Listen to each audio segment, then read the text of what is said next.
You can contact us at treasurehuntintheword@gmail.com. Also, if you'd like to share a treasure God has given you by doing an episode, please contact us. You can listen to other episodes on our website, which you'll find in the description below. Thanks for listening, and remember, where your treasure is, there will your heart be also.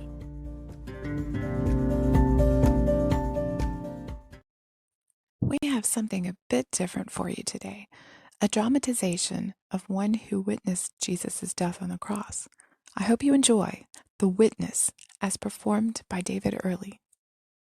I would have been the first to suggest stoning, but stoning was too good for that blasphemous pretender. He claimed he was God. He was just some preacher from Galilee, of all places. I called for blood, and I wasn't the only one. The whole Sanhedrin was in an uproar over this man. We dragged him to Pilate and demanded crucifixion. Nothing less would do. Besides, it was illegal for us to stone him. Well, everything we did that day was illegal, come to think of it. The rushed trial, all the witnesses set up. We had to get it over with before Shabbat so we could partake of the Passover. That's why we wouldn't go into Pilate's house. If we did, we would be defiled. But we had to hurry. If we waited until Passover was over and the masses of people realized what was going on, they'd probably have rioted, and Rome would have retaliated. It was better all round. Like Caiaphas said, that one man should die for the people. That phrase now takes on new meaning.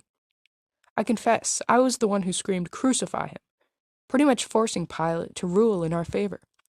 We could tell he didn't want to. If we hadn't pushed the issue, he would have let the criminal go free. He tried to get us to change our minds. But to us, a blasphemer was worse than a murderer, Barabbas. At least he is a Zionist, and he stays out of our business.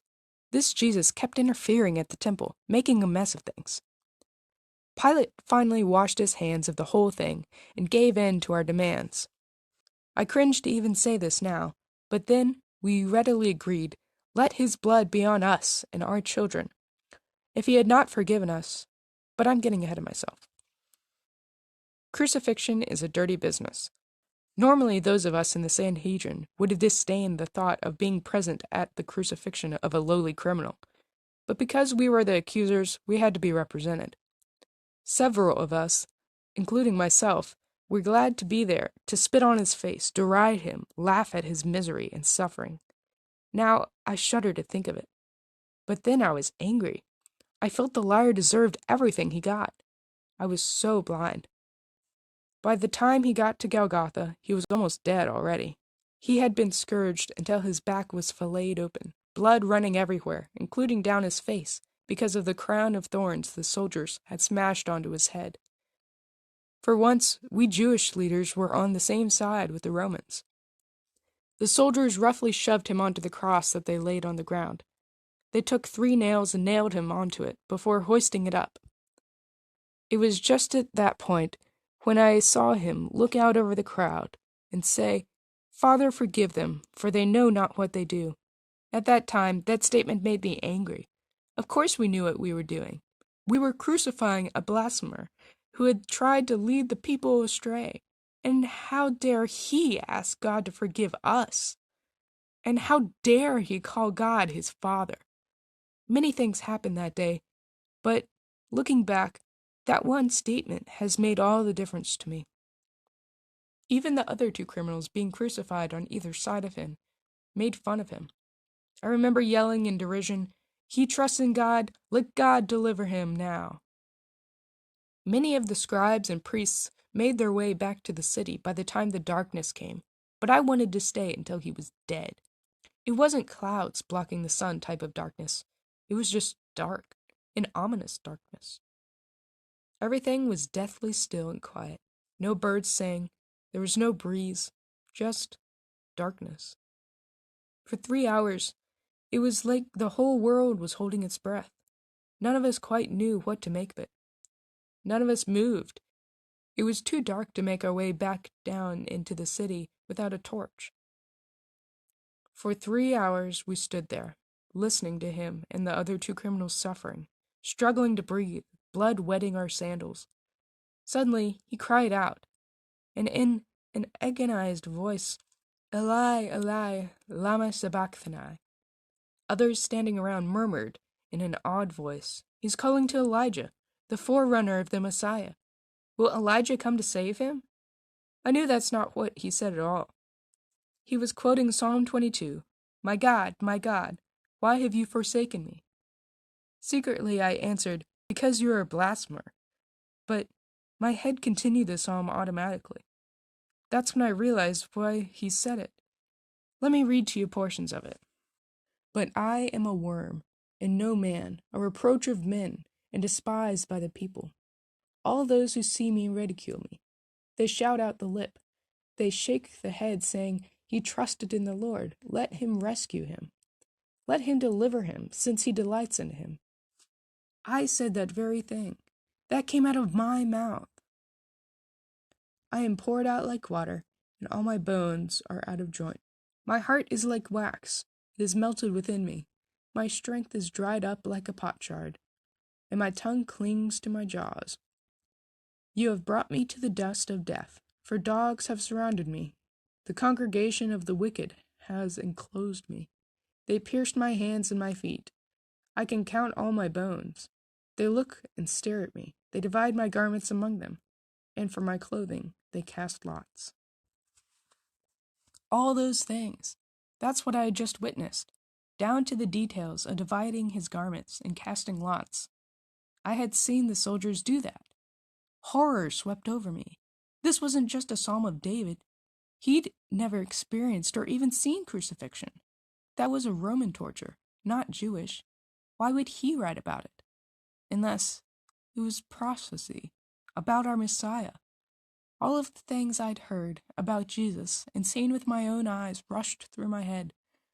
We'd called him a liar and a blasphemer. But what if what he said was true? What if we had just killed our own Messiah? All this swept through my head in just a moment.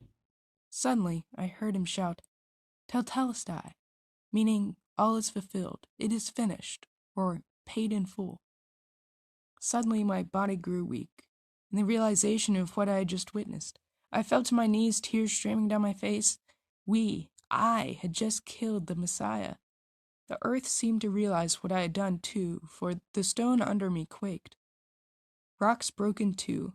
I remember his voice saying a week before, when one of us told him to rebuke his followers for praising and worshiping him.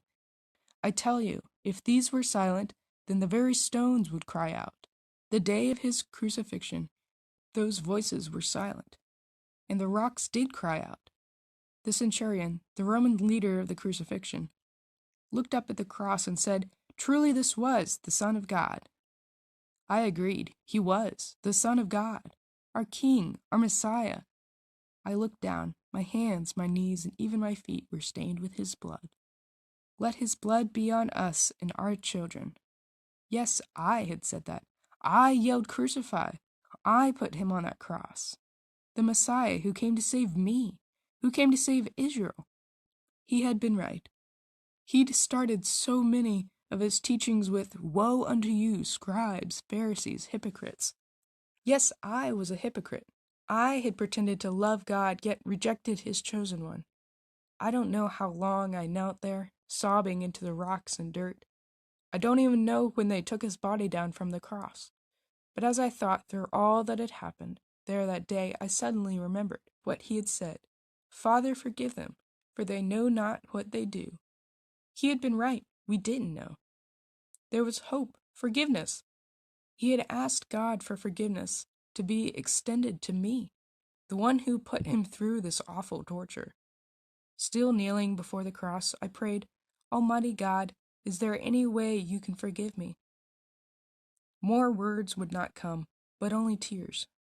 Then I realized it wasn't just my tears, but rain, slowly intensifying, washing away the blood from my hands, my knees, my feet, cleansing me.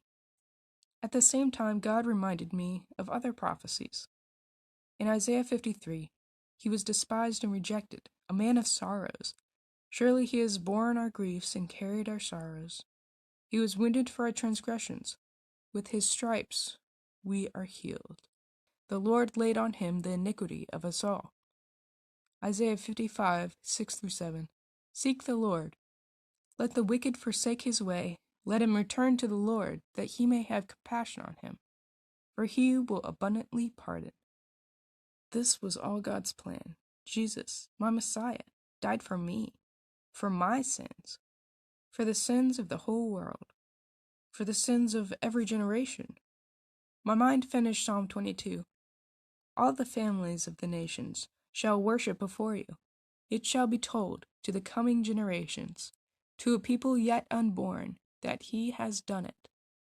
Teltelestai, it is finished, paid in full. Jesus died for my sins, me, the one who was instrumental in putting him on the cross. Me, who had hated him, reviled him, rejected him.